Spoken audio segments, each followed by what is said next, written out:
Shalom Bracha, chers amis, quelques questions diverses journalièrement parlant. Lorsque je fais le Kiddush ou la Havdalah, j'ai compris.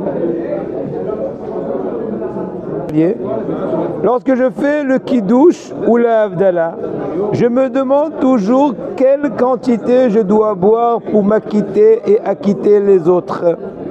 Réponse. Pour le Kiddush, il faut normalement boire d'une seule traite, au minimum la majorité de mesures d'un révite. Un révite représentant 8,6 centilitres, 86 millilitres en d'autres mots. Il vous faut donc boire plus que 4,3 centilitres, 43 millilitres au moins. Le mieux, un peu plus que la moitié. Un peu plus quand même. On va dire 44 millilitres. Le mieux est tout de même de boire un révite, soit 86 millilitres. Pour la Havdalah, on pourrait également se suffire théoriquement de plus que 43 millilitres, mais il y a un problème qui se pose ensuite. Vous ne pouvez pas faire la bracha aharona à la gefen, la pira gefen, qu'après avoir bu au moins un révite, 86 millilitres. Si vous avez bu moins, vous êtes dans une situation de doute qui n'est pas acceptable. Il faut donc boire a priori 86 millilitres du verre de la Havdalah par rapport au problème surtout de la Bracha Arona. Ça veut dire que, logiquement parlant, si tu es sûr que tu ne pourras pas boire 86 millilitres, c'est pas pour autant que tu vas t'abstenir de ne pas faire la Havdalah, parce que tu peux te suffire de boire 44 pour que la Havdalah ait lieu. Mais par rapport à la Bracha, tu rentres dans un doute. Ce problème ne se pose pas pour le Kiddush, car même si vous buvez uniquement 43 ou 44 millilitres, vous faites ensuite, au moins 44 millilitres, imaginons, le Rov.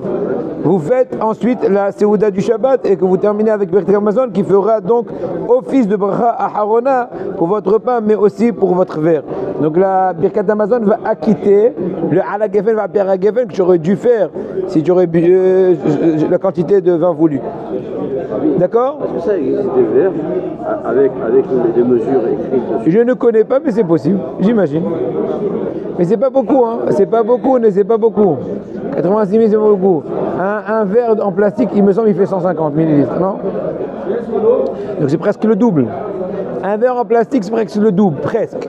Donc imaginons, tu prends 3/4 de verre plastique, imaginons, c'est pas du tout beaucoup. J'ai entendu que l'étude de la Torah pendant Shabbat a beaucoup plus de valeur. Est-ce bien vrai? Tout d'abord, je vous invite à venir tous les jours ici. Mais encore, Shabbat, je ne suis pas là. En plus, je ne peux pas vous parler par l'intermédiaire d'écran. Mais une chose est claire. Le Shabbat est un avant-goût du monde futur. L'homme est relié à son Créateur, arrête sa course et sa routine de la semaine en l'honneur d'Hachem. Il est donc parfaitement compréhensible que dans ces conditions cosmiques et spirituelles, l'étude de la Torah prenne toute une autre valeur et relie l'homme à l'essentiel de manière exponentielle. Par ailleurs, d'un point de vue pragmatique, durant Shabbat, beaucoup d'hommes s'effondrent de sommeil, s'adonnent à de très longs repas et ne font pas un Oneg Shabbat, mais un Oneg d'eux-mêmes. C'est pas Oneg Shabbat, Oneg de ton... Il est donc compréhensible que celui qui se consacre à l'étude, qui dort et mange sans exagérer, doit bien plus être récompensé dans ces conditions.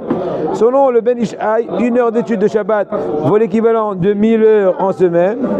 D'autres sages estiment que le salaire est encore beaucoup plus grand. On a déjà parlé plusieurs fois. Les gens qui savent investir, les traders de la vraie vie, investissent dans l'étude, en particulier pendant Shabbat. Dernière petite question quotidienne, et voilà. J'aimerais mettre un goy pour travailler à ma place dans mon affaire pendant Shabbat. Est-ce autorisé? Il existe des solutions, mais parlons d'abord des problèmes.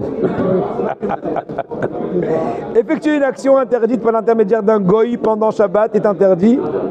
On l'apprend entre autres du verset « Ton travail ne sera pas fait » au passif et non « Tu ne feras pas ton travail » indiquant que peu importe celui qui fait le travail pour un juif, il incombe au juif que cela ne soit pas fait. 3 problèmes au moins se posent. Petit 1, le fait que le goy travaille sur l'ordre du juif en tant qu'émissaire. Secondo, le fait que les bénéfices engendrés proviennent d'un travail effectué durant Shabbat. Tertio, le maritain.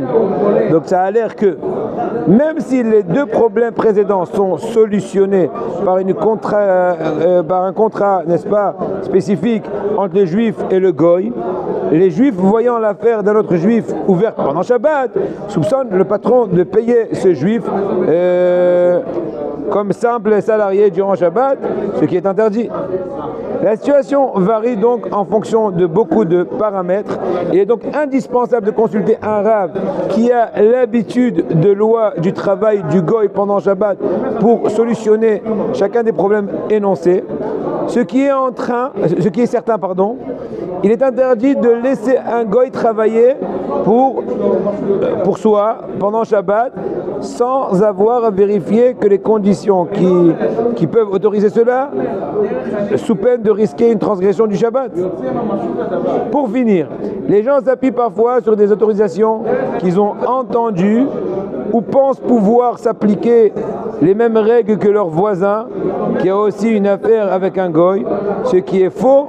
Chaque cas est parfaitement particulier. Bonne journée.